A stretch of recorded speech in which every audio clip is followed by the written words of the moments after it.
Après 15 ans de mépris, mon fils m'humilie aux funérailles de mon ex-mari. Il pensait hériter de ses 50 €, mais une seule phrase du testament a transformé son sourire arrogant en un hurlement de rage. Merci d'être ici avec moi aujourd'hui. J'espère que tu passes une journée merveilleuse où que tu sois. J'aimerais que tu partages dans les commentaires depuis quelle ville ou quel pays tu nous regardes et quelle heure il est là-bas. Maintenant, commençons notre histoire ensemble. Le silence de mon appartement dijonnais n'était rompu que par le murmure des pages que je tournais. À 68 ans, ma vie d'institutrice à la retraite était une mélodie douce et prévisible, rythmée par les visites au marché de la place Grangier, les cafés crème en terrasse avec mon amie Françoise, et les heures passées en compagnie de mes livres, mes plus fidèles compagnons. Les murs de mon 2 pièces étaient tapissés de souvenirs d'une vie simple et pleine, des dessins d'anciens élèves, des photos de voyages scolaires, l'odeur réconfortante du papier et du thé à la bergamote. C'était mon royaume, un havre de paix construit loin du tumulte d'un monde que j'avais fui 15 ans plus tôt. Ce mardi matin-là, la sonnerie stridente du téléphone a déchiré cette quiétude comme une fausse note. Je n'aimais pas les appels imprévus. Ils étaient souvent porteurs de mauvaises nouvelles ou de sollicitations commerciales. J'ai laissé sonner 3 fois, espérant que l'intrus se lasserait. Mais l'insistance a eu raison de ma patience. J'ai décroché d'une main hésitante. Madame Élise Dubois ? La voix était masculine, formelle, empreinte d'une gravité qui a immédiatement mis mes sens en alerte. C'était une voix qui ne connaissait pas le tutoiement, une voix habituée aux annonces solennelles. C'est elle-même. Je suis maître Dubois, notaire à Bordeaux. Je suis au regret de vous informer du décès de monsieur Jean-Luc Dubois. Le nom a flotté dans l'air, lourd, étranger, et pourtant si familier. Jean-Luc. Mon ex-mari. 15 années de silence, de distance, de vie parallèle venaient de s'effondrer en une seule phrase. Je me suis assise lourdement sur la chaise de ma cuisine, le combiné collé à mon oreille. Je n'ai pas ressenti de chagrin, pas immédiatement. Juste un choc sourd, la sensation d'une porte que je croyais scellée à jamais et qui venait de s'ouvrir à la volée, laissant entrer un courant d'air glacial chargé de souvenirs. Je comprends votre émotion, madame, a poursuivi le notaire avec une compassion professionnelle. Les funérailles auront lieu ce vendredi au domaine. Cependant, je vous appelle également car monsieur Dubois vous a nommé dans son testament. Votre présence à la lecture, qui se tiendra à mon étude le même jour à 16 h, est requise. Requise ? Le mot était absurde. Pourquoi moi ? Après toutes ces années, après un divorce qui avait été plus une amputation qu'une séparation, que pouvait-il bien vouloir me léguer ? Une vieille photo ? Un objet symbolique de notre passé commun pour apaiser sa conscience ? L'idée même me semblait grotesque. Je ne suis pas sûre de pouvoir venir, maître. C'est un long voyage, et... Je dois insister, madame, m'a-t-il coupé poliment mais fermement. Il s'agit d'une disposition testamentaire formelle. Après avoir raccroché, je suis restée immobile, le regard perdu sur les toits de Dijon. Le monde de Jean-Luc, c'était Bordeaux, les vignobles s'étendant à perte de vue, les châteaux de pierre blonde, le luxe tapageur et les conversations sur les millésimes et les parts de marché. Un monde qui m'avait recraché comme un corps étranger. J'ai appelé Françoise. Elle est arrivée 10 minutes plus tard, le visage empreint d'inquiétude. Je lui ai tout raconté, la voix mal assurée. Tu dois y aller, Élise, m'a-t-elle dit après un long silence, en me servant une tasse de thé fumant. Pas pour lui. Pas pour l'argent, s'il y en a. Mais pour toi. Pour fermer ce chapitre définitivement. Tu ne peux pas laisser un fantôme dicter la fin de l'histoire. Elle avait raison. Je ne pouvais pas fuir. Je devais affronter ce passé une dernière fois, ne serait-ce que pour lui prouver, et me prouver à moi-même, qu'il n'avait plus aucune emprise sur moi. J'allais me rendre à Bordeaux, dans l'antre du Lion, en simple spectatrice d'une vie qui n'était plus la mienne. Je l'ignorais encore, mais je n'allais pas être spectatrice. J'allais devenir le centre de la tempête. Le train qui filait vers Bordeaux me ramenait 25 ans en arrière. Je me souvenais de Jean-Luc, pas l'homme d'affaires impitoyable qu'il était devenu, mais le jeune vigneron passionné que j'avais rencontré lors d'une fête des vendanges. Il avait des rêves plein les yeux et de la terre sous les ongles. Son ambition, à l'époque, me semblait romantique. Il ne parlait pas de construire un empire, mais de créer le meilleur vin de la région, un vin qui aurait une âme. Notre âme. Nous nous sommes mariés 1 an plus tard. Les premières années furent idylliques. Nous vivions dans une petite maison en pierre, au cœur des quelques hectares de vignes qu'il avait hérités de son père. Je continuais mon métier d'institutrice au village voisin, et le soir, nous marchions main dans la main entre les rangs de cèpes, parlant de notre avenir, de nos enfants à naître. Notre bonheur était simple, authentique, enraciné dans cette terre que nous aimions. La naissance d'Antoine a comblé notre vie. Jean-Luc était un père fou de joie. Je le revois encore, tenant notre fils dans ses bras au milieu du chai, lui murmurant des promesses de transmission, de racines. Mais c'est à ce moment-là que la première fissure est apparue, si fine que je fus la seule à la remarquer. Son ambition a changé de nature. Ce n'était plus seulement la passion du vin qui l'animait, mais le désir de reconnaissance, de pouvoir. Le petit vignoble familial est devenu le « domaine du bois ». Puis le « château La Clarté ». Les investisseurs sont arrivés, puis les consultants en marketing. Les discussions au dîner ne portaient plus sur la météo ou les notes d'Antoine à l'école, mais sur les contrats d'exportation vers l'Asie, les critiques dans les magazines spécialisés, les stratégies pour écraser la concurrence. Je suis devenue une spectatrice de la vie de mon propre mari. Il passait plus de temps dans les avions et les salons de dégustation qu'à la maison. Nous avons déménagé. La petite maison en pierre a été remplacée par le château qui dominait le domaine. Une bâtisse magnifique et glaciale, avec des pièces si vastes que nos voix s'y perdaient. J'ai quitté mon poste d'institutrice, à sa demande. Une femme de châtelain ne travaille pas, Élise. Surtout pas pour un salaire de misère. Il l'avait dit sans méchanceté, mais ces mots m'avaient blessé profondément. Mon métier, ma vocation, était réduit à une question d'argent. Je me sentais terriblement seule dans ce décorum. Les réceptions grandioses s'enchaînaient. Je devais sourire à des gens dont je ne comprenais ni le langage ni les valeurs. J'étais la femme de, une jolie potiche qu'on exhibait. Quand on me demandait ce que je faisais avant, et que je répondais, j'étais institutrice, je voyais un voile de condescendance passer dans le regard de mes interlocuteurs. Ah, c'est charmant, disait-il, avant de se tourner vers quelqu'un de plus important. Le pire fut l'influence de ce monde sur Antoine. Jean-Luc façonnait notre fils à son image, le transformant en un héritier parfait. Fini les cabanes dans les bois et les genoux écorchés. Antoine avait des cours de tennis, d'équitation, d'anglais des affaires. Dès l'adolescence, il accompagnait son père dans ses voyages, portait des costumes sur mesure et apprenait à juger les gens sur leur réussite matérielle.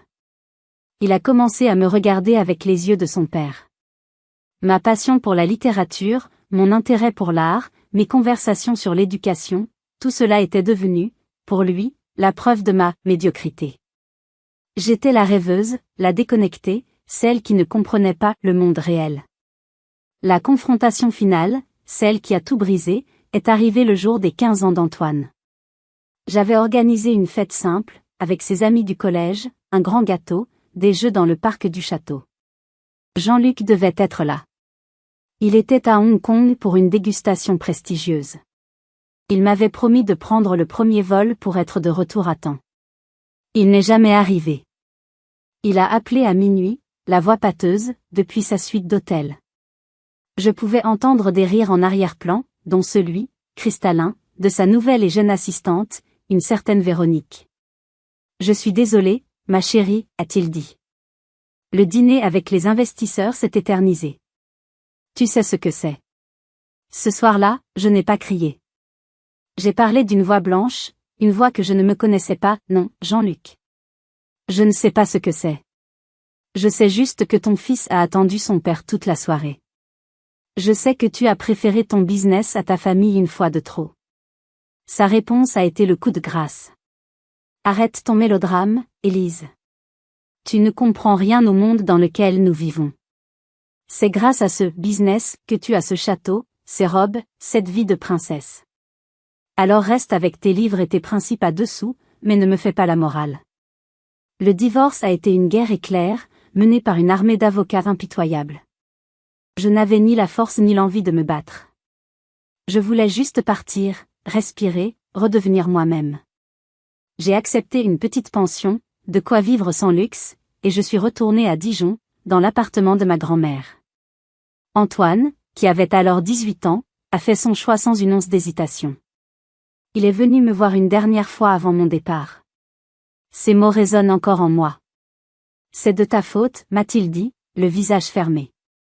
Tu n'as jamais été à la hauteur. Tu l'as retenu pendant des années avec ta vision étriquée de la vie. Maintenant, grâce à Véronique, il est enfin libre de devenir qui il est vraiment. Ne cherche plus à me contacter. Tu ne fais plus partie de notre monde. Et ce fut tout. 15 années ont passé. 15 années de silence, à peine ponctuées d'une carte de vœux glaciale pour la nouvelle année, signée Antoine. J'ai reconstruit ma vie, brique par brique. J'ai retrouvé la paix, la simplicité. J'ai cru que j'avais guéri. Mais en regardant le paysage bordelais défiler par la fenêtre du train, je sentais la vieille cicatrice me brûler, comme si elle venait tout juste de se refermer.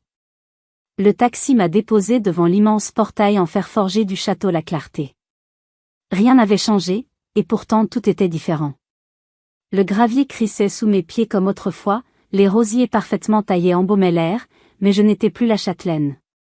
J'étais une étrangère, une relique d'un passé que tout le monde ici avait cherché à effacer.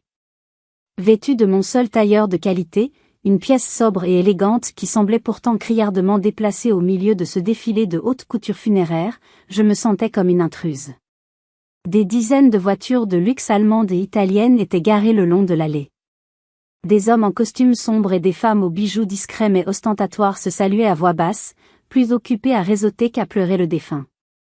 J'ai aperçu Véronique près de l'entrée de la chapelle privée du domaine. Plus jeune que moi d'au moins 20 ans, elle était impeccable dans une robe noire signée d'un grand couturier, jouant à la perfection le rôle de la veuve éplorée. Nos regards se sont croisés une fraction de seconde. Elle m'a toisé avec un mépris glacial avant de se détourner pour accueillir un couple d'amis, les fameux Sylvie et Marc, qui m'ont jeté un regard chargé de pitié et de dédain. Les chuchotements ont commencé, comme un essaim d'abeilles venimeuses.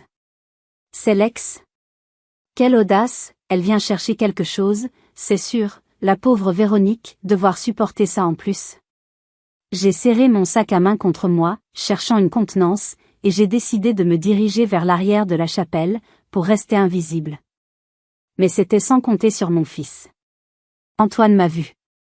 Il se tenait près du cercueil, recevant les condoléances avec une gravité de commande. Dès qu'il m'a repéré, son visage s'est durci comme de la pierre. Il a traversé l'assemblée d'un pas rapide et déterminé, fendant la foule qui s'écartait sur son passage.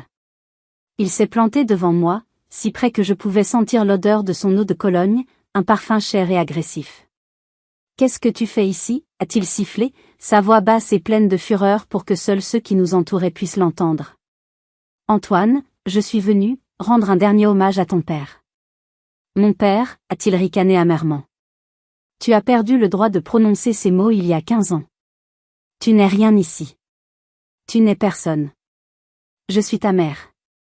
Tu as cessé d'être ma mère le jour où tu as abandonné ton mari et ton fils pour ta petite vie médiocre. Maintenant, pars. Tu nous fais honte. » Il a fait un signe discret de la tête en direction de deux hommes massifs en costume qui assuraient la sécurité. L'un d'eux a commencé à s'approcher de moi. L'humiliation était totale. Des dizaines de pères Dieu étaient braqués sur nous, savourant le spectacle. J'allais être expulsé des funérailles de l'homme avec qui j'avais partagé plus de 20 ans de ma vie.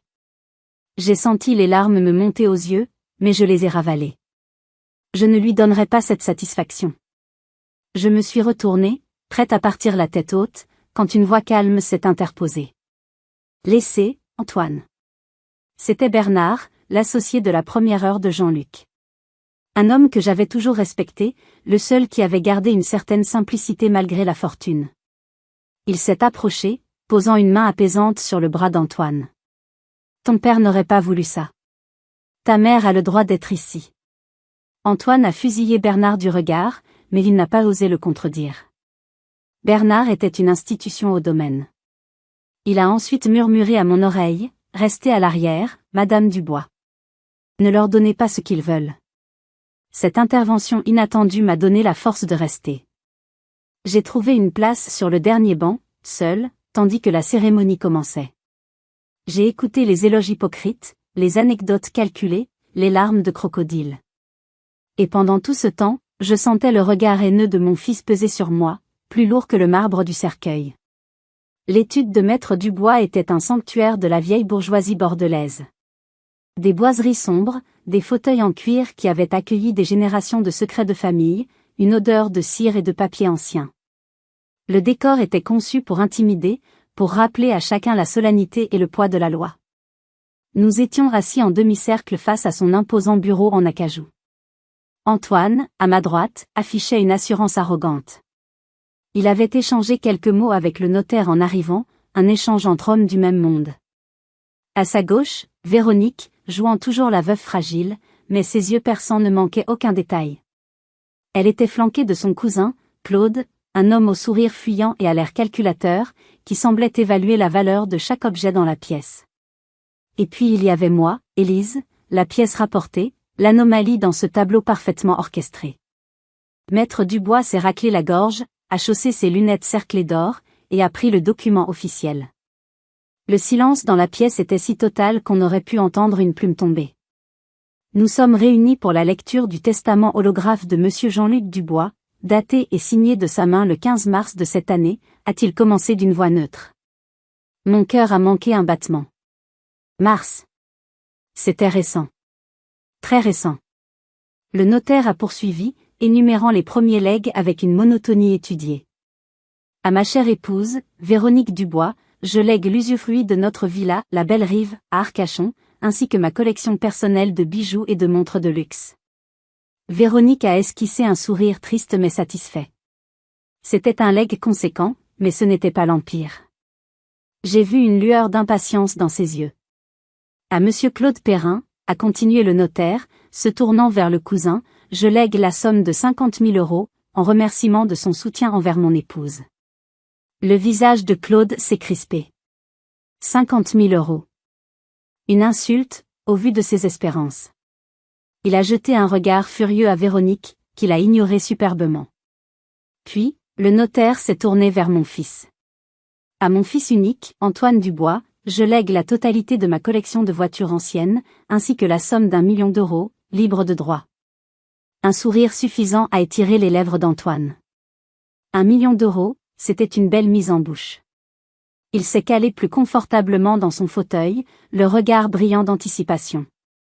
Il attendait le plat de résistance, le joyau de la couronne, le château, la clarté et les 50 millions d'euros de l'entreprise.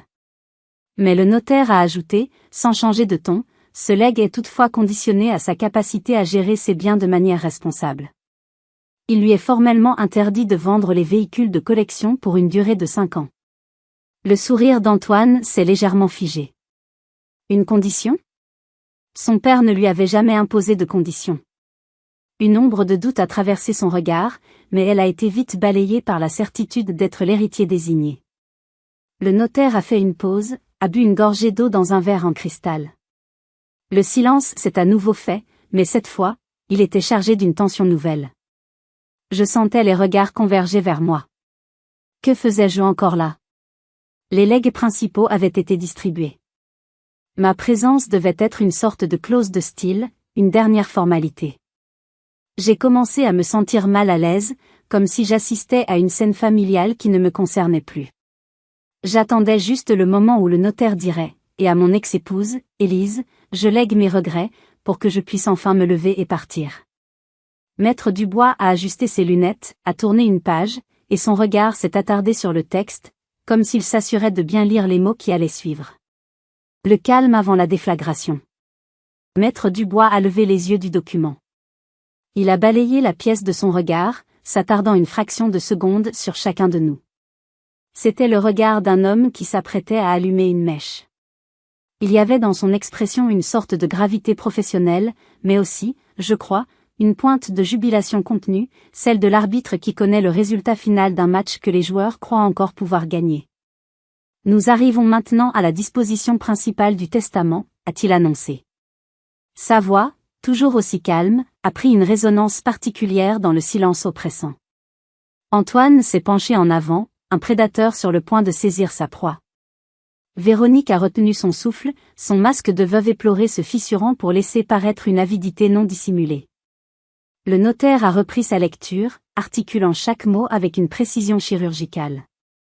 Concernant le reste de mes biens, incluant le château La Clarté, l'intégralité de mes vignobles, les sociétés d'exploitation et de négoce qui y sont rattachées, ainsi que la totalité de mon portefeuille d'investissements mobiliers et immobiliers, représentant un actif net estimé à ce jour à 50 millions d'euros. Il a marqué une pause. Une pause de 3 secondes qui a duré une éternité. Le monde semblait suspendu à ses lèvres.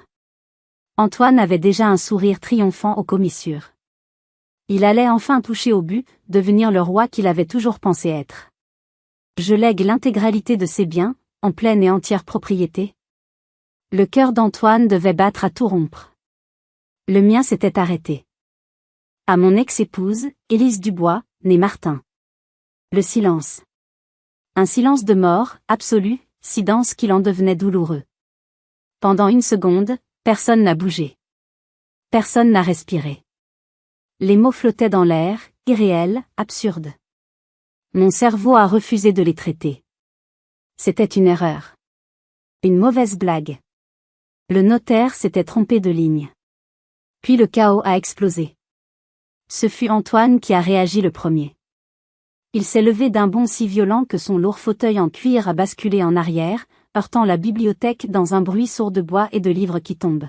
« C'est une blague » a-t-il hurlé, le visage déformé par l'incrédulité. « Répétez ça !»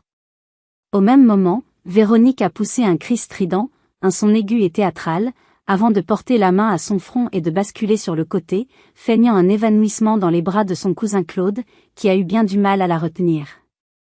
Et moi ? J'étais pétrifié. Le souffle coupé, les mains glacées, le sang battant à mes tempes. 50 millions d'euros. Le château. Les vignes. Tout. À moi. C'était impossible. C'était un cauchemar. Je n'avais rien demandé. Je ne voulais rien de tout ça. C'était son monde, pas le mien. Un monde qui m'avait rejeté, humilié. Il doit y avoir une erreur, maître, ai-je réussi à articuler, ma voix n'étant qu'un murmure étranglé. Il n'y a aucune erreur, Madame Dubois, a répondu le notaire, imperturbable au milieu du tumulte. Il était le seul point de calme dans la tempête. Le testament est parfaitement clair et sans ambiguïté.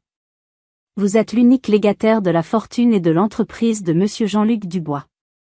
Le regard d'Antoine s'est tourné vers moi. Un regard où l'incrédulité avait laissé place à une haine pure, animale. Une haine si intense qu'elle me glaçait le sang. C'était le regard d'un roi déchu fixant l'usurpateur assis sur son trône. Et dans ce regard, j'ai compris que ma vie venait de basculer de manière irréversible. La paix que j'avais mis 15 ans à construire venait de voler en éclats. C'est de la fraude. La voix d'Antoine a éclaté, résonnant contre les murs lambrissés de l'étude. De l'abus de faiblesse. Elle l'a manipulé. Il a fait un pas vers moi, le doigt pointé, tremblant de rage. Que as-tu fait ? Dis-moi ce que tu as fait. Tu es venu le voir en cachette quand il était malade, n'est-ce pas ? Tu l'as empoisonné contre son propre fils. J'ai reculé sur ma chaise, incapable de prononcer un mot. La violence de son accusation me paralysait. Véronique, soudainement remise de son évanouissement, s'est relevée, le visage rouge de colère. C'est une sorcière. Elle l'a ensorcelé. Jean-Luc n'aurait jamais fait ça de son plein gré. Jamais.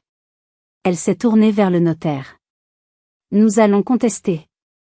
Nous allons demander des expertises psychiatriques. Nous allons prouver qu'il n'avait plus toute sa tête.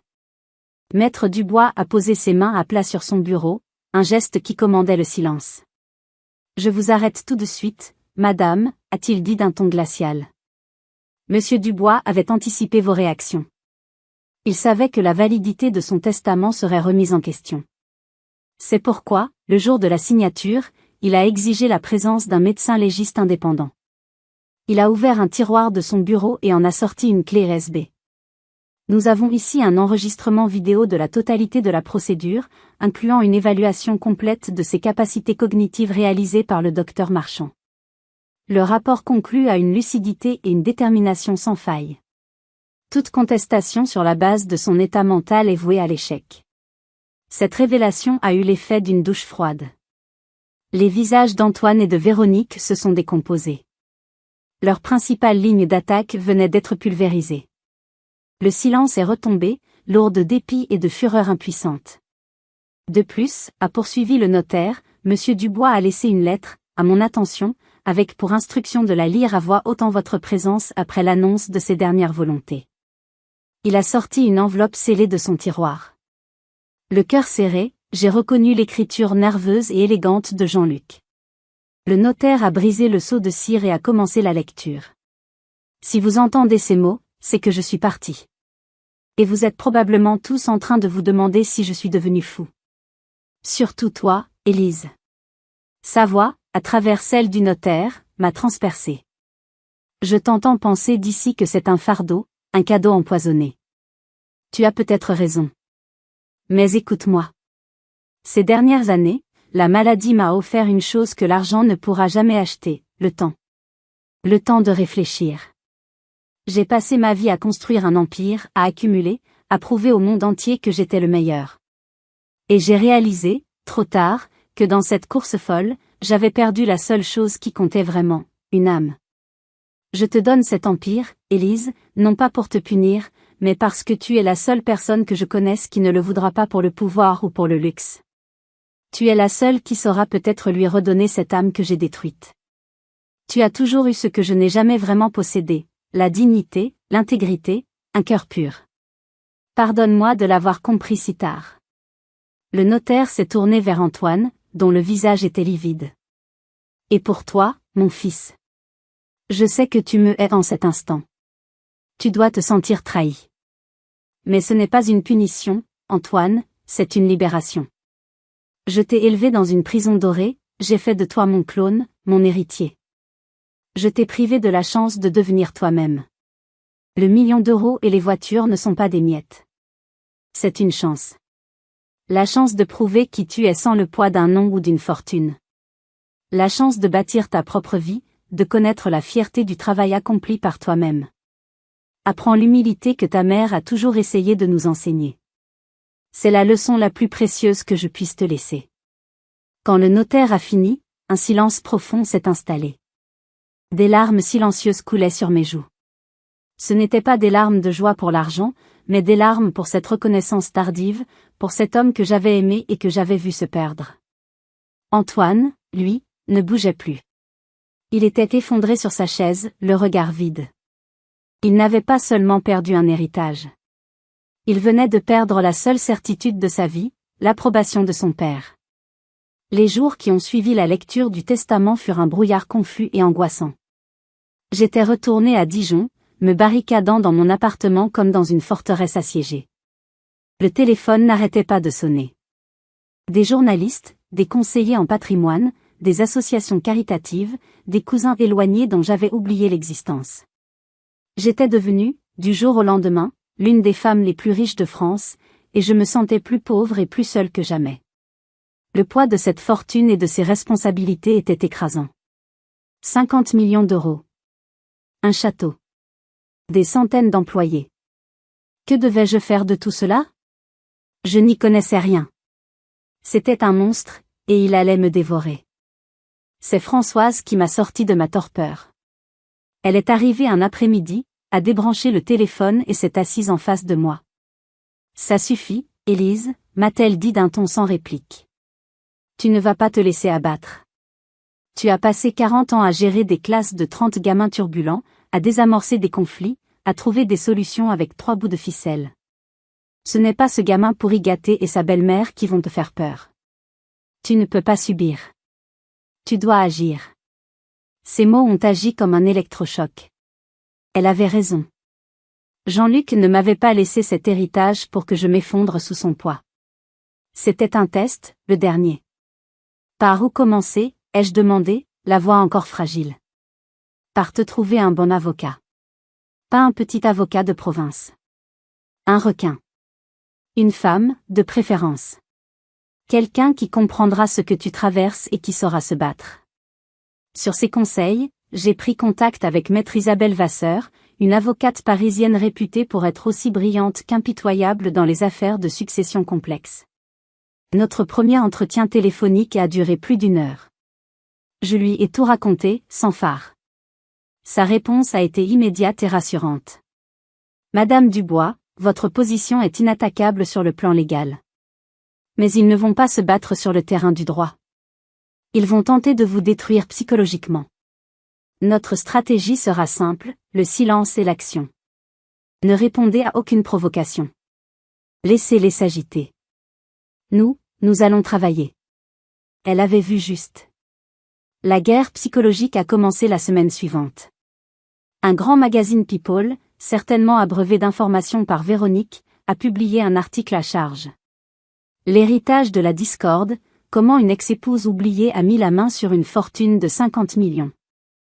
L'article me dépeignait comme une femme aigrie et calculatrice, qui aurait profité de la faiblesse d'un homme malade pour s'enrichir. Il était illustré de photos de moi peu flatteuses, prises à la sauvette devant mon immeuble, contrastant avec des clichés glamour de Véronique et Antoine, posant comme la famille parfaite et lésée. Les rumeurs ont commencé à circuler à Bordeaux et même à Dijon. On disait que j'avais harcelé Jean-Luc, que je l'avais menacé de révéler de vieux secrets. On insinuait que j'avais des problèmes psychologiques. C'était une campagne de diffamation méthodique, conçue pour me faire passer pour une folle ou une profiteuse, pour saper ma crédibilité avant même que la bataille juridique ne commence. Chaque article, chaque rumeur était comme un coup de poignard. Mais grâce à Maître Vasseur et à Françoise, je tenais bon. Je ne répondais pas. Je ne me justifiais pas. Je restais silencieuse, cloîtrée, tandis que dans l'ombre, mon avocate commençait à tisser sa toile. La première étape était de comprendre le terrain sur lequel j'allais devoir me battre, l'entreprise elle-même. Et pour cela, il me fallait un allié de l'intérieur. L'appel est venu 1 semaine plus tard, sur un numéro de téléphone prépayé que Maître Vasseur m'avait conseillé d'acheter. La voix à l'autre bout du fil était basse, prudente. Madame Dubois ? C'est Bernard Lambert. Bernard. L'associé de Jean-Luc. L'homme qui m'avait défendu aux funérailles. Mon cœur s'est mis à battre plus vite. Monsieur Lambert. Je suis surprise de votre appel. Je sais que vous êtes sous pression, a-t-il dit. Et je sais que vous ne savez pas à qui faire confiance. Jean-Luc était mon ami, mais il était aussi devenu un homme que je ne reconnaissais plus. Il s'est perdu. Et il a failli perdre l'entreprise avec lui. Il a marqué une pause. Il m'avait parlé de ses intentions, quelques semaines avant sa mort. Il m'a dit qu'il allait confier le domaine à la seule personne capable de lui redonner une âme. Il parlait de vous. Des larmes me sont montées aux yeux. Je ne sais pas si j'en suis capable, monsieur Lambert. Appelez-moi Bernard. Et oui, vous en êtes capable. Parce que vous n'êtes pas motivé par l'argent. C'est pour ça que je vous appelle. Antoine et Véronique sont en train de piller ce qu'ils peuvent en coulisses, de préparer leur offensive. Vous avez besoin d'informations. Vous avez besoin de savoir où vous mettez les pieds. Pouvons-nous nous rencontrer ? Discrètement. Le rendez-vous a eu lieu 2 jours plus tard, dans un petit hôtel anonyme à mi-chemin entre Dijon et Bordeaux.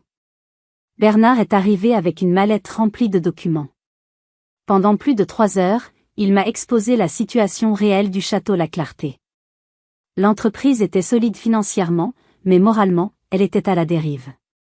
Jean-Luc, dans ces dernières années, avait laissé les rênes à des gestionnaires qui privilégiaient le profit à court terme au détriment de la qualité et de la tradition. Le personnel était démotivé, les vignobles les plus anciens commençaient à être négligés. Plus grave encore, Bernard m'a révélé les manœuvres de Véronique et de son cousin Claude. Il m'a montré des notes de frais exorbitantes, des factures pour des travaux fictifs dans la villa d'Arcachon, des virements suspects vers des sociétés écrans. Véronique, sentant le vent tourner avec la maladie de Jean-Luc, avait commencé à siphonner des fonds, à préparer sa sortie.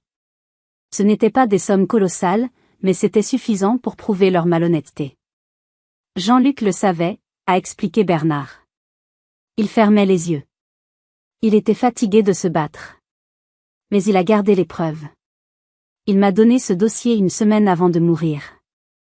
Il m'a dit, si Élise accepte l'héritage, donne-lui ça. Elle saura quoi en faire. En écoutant Bernard, Une nouvelle force m'envahissait. Ce n'était plus seulement une question de défendre mon droit.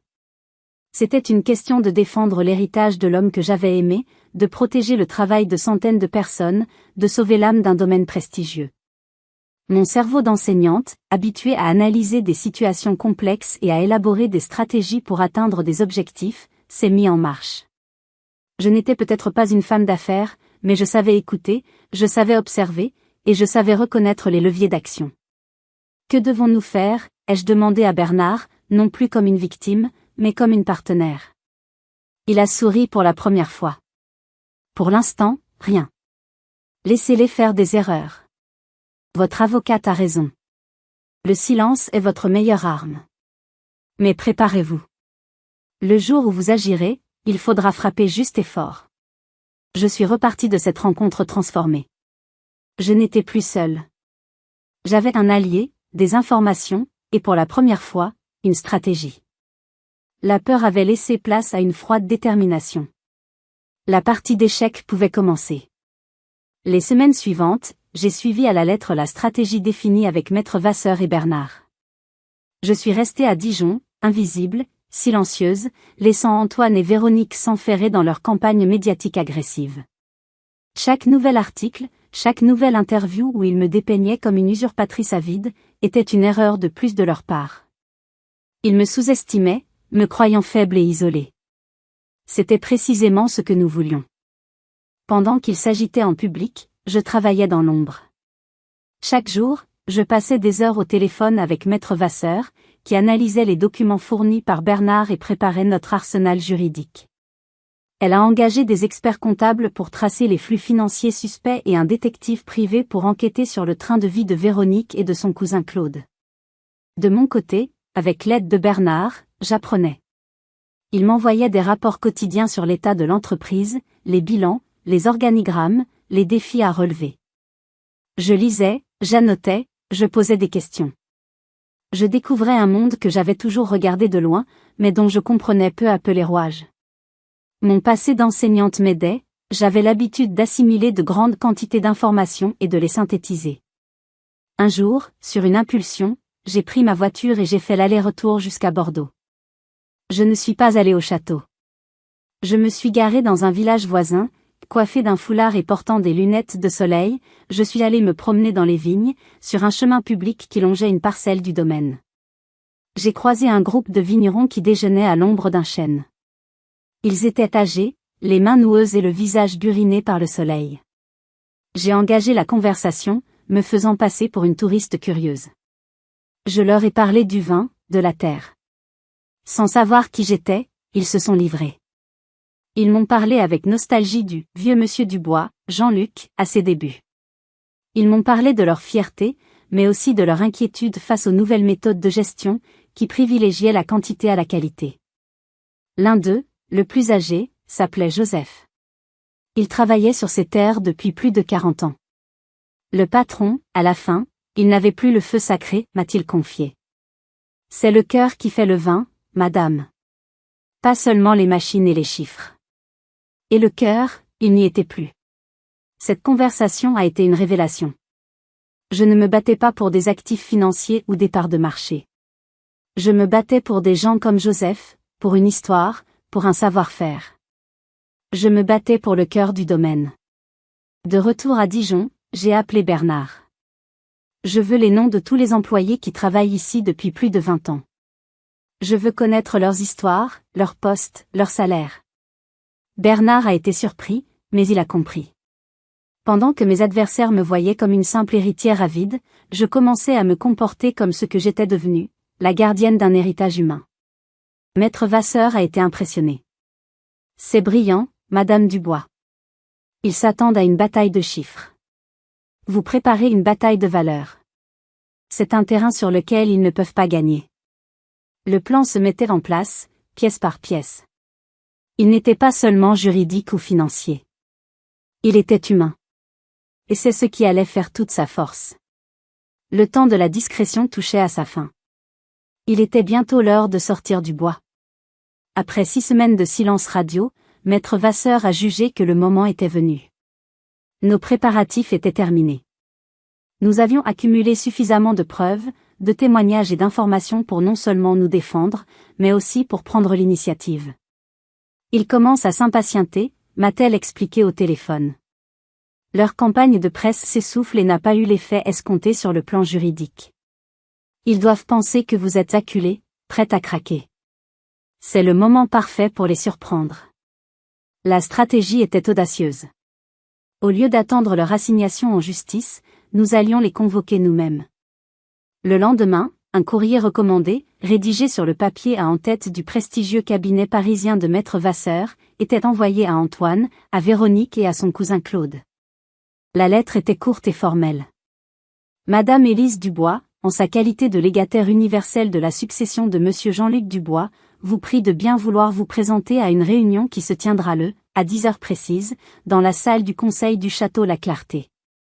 L'ordre du jour portera sur l'avenir du domaine et la résolution des différends relatifs à la succession. La présence de vos conseils, bien entendu, la bienvenue. La convocation a eu l'effet d'un pavé dans la mare. Bernard m'a appelé le soir même.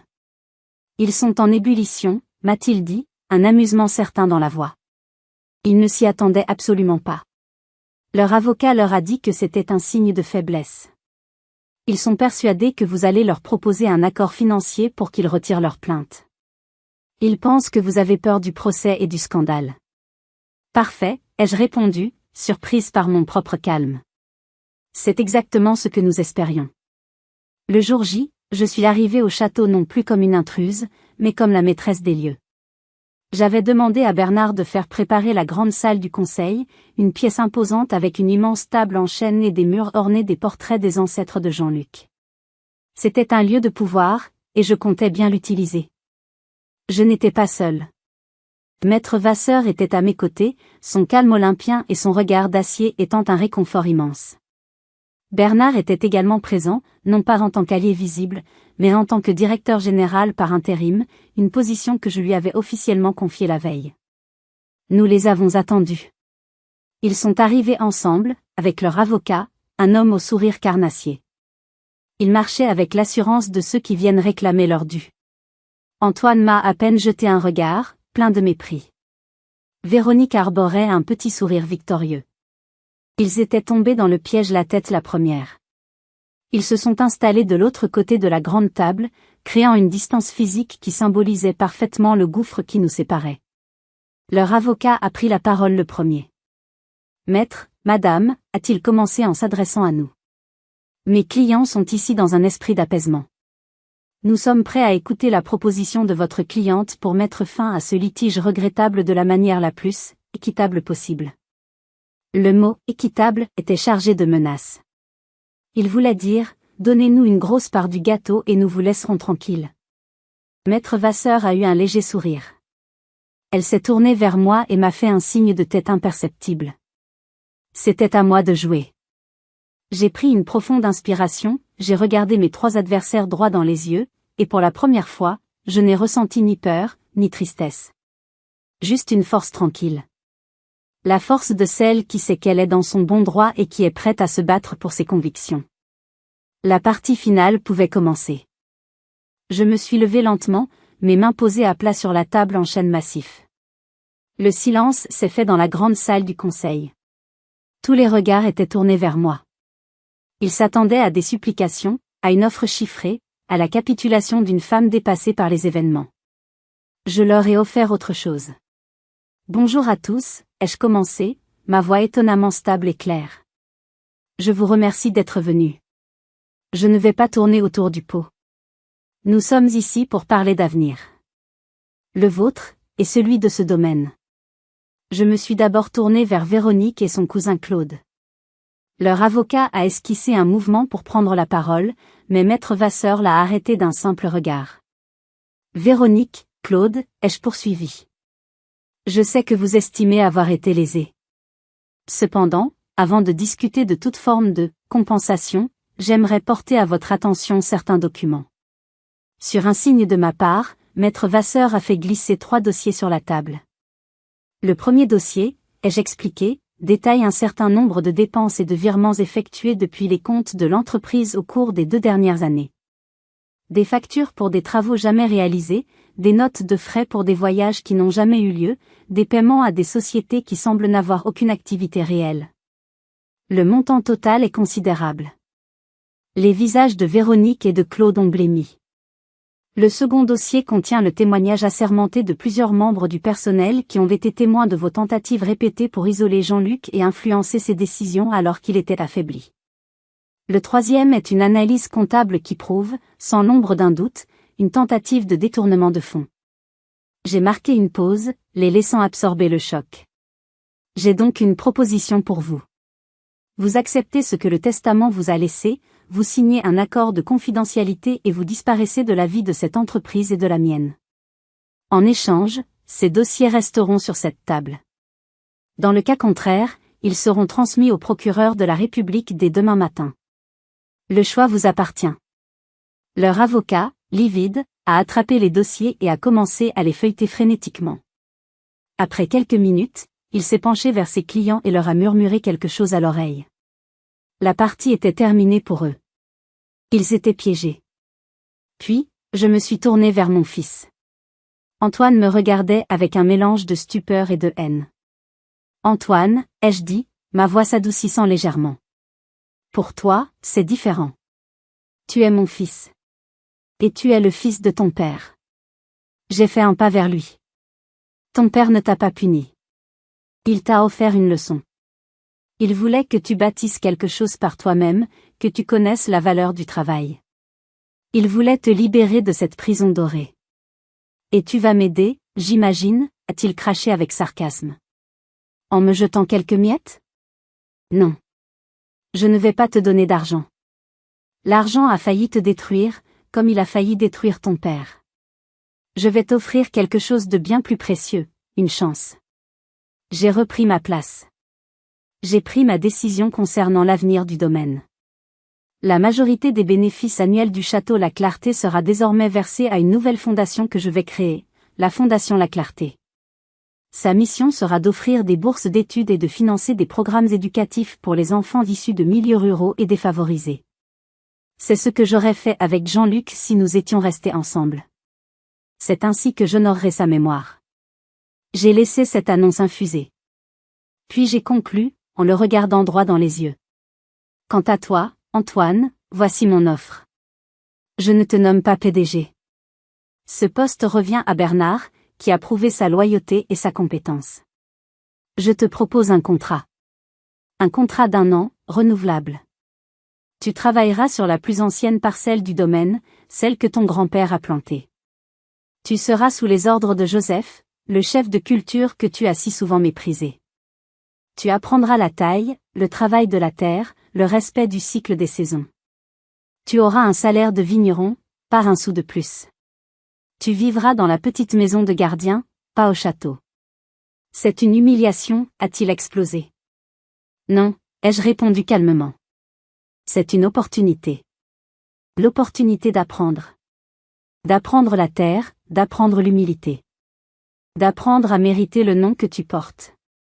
Si, au bout d'1 an, tu as prouvé ta valeur, alors nous reparlerons de ton avenir au sein de cette entreprise. C'est le seul chemin que je t'offre. À toi de décider si tu veux le prendre. Je me suis rassise. Le silence était total. Véronique et Claude étaient anéantis. Leur avocat hochait la tête, leur conseillant d'accepter. Et Antoine? Antoine était debout, le visage décomposé, luttant contre une tempête d'émotions contradictoires. La rage, la fierté, et peut-être, pour la première fois, une lueur de doute. J'avais repris le contrôle. Non par la force, non par l'argent, mais par la stratégie, la justice et la sagesse. J'avais neutralisé mes ennemis, honoré la volonté de mon ex-mari, et ouvert une porte étroite mais digne à mon fils. Mon regard s'est perdu à travers la grande fenêtre, vers les vignes qui ondulaient sous le soleil de Bordeaux. Je n'étais plus une victime. Je n'étais pas une héritière. J'étais la gardienne d'un héritage. Et j'étais prête.